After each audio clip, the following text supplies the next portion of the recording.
Hello friends, welcome back to the mini video guys and my YouTube channel guys. Today friend we are going to talk about guys how can we reset guys Bluetooth setting in our Oppo phone. Friends, you want to reset guys your phone Bluetooth settings, so friends you can reset in your Oppo phone. And friends, now let's see guys how can we reset guys phone Bluetooth setting in our Oppo phone. Today I will show you in this video guys. So before starting video friends, first of all go and subscribe the channel guys, click the bell icon, like the video.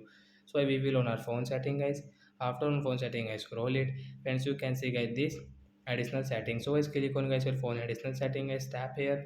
Friends, again scroll it. Friends, you can see guys your backup and reset guys, tap here. So friends, you can see guys this factory reset guys, tap here. So friends, you can see guys your Bluetooth setting है, we will tap here to reset. Then guys your Bluetooth setting will reset in your Oppo phone. You can see guys, wait for a while, then guys setting is complete. So guys you can use guys your Bluetooth setting without any problem guys. So I hope friends you have understood how to reset Bluetooth setting in our Oppo phone. So that's it guys, thanks for watching the video. Bye bye friends, we will meet in the next video.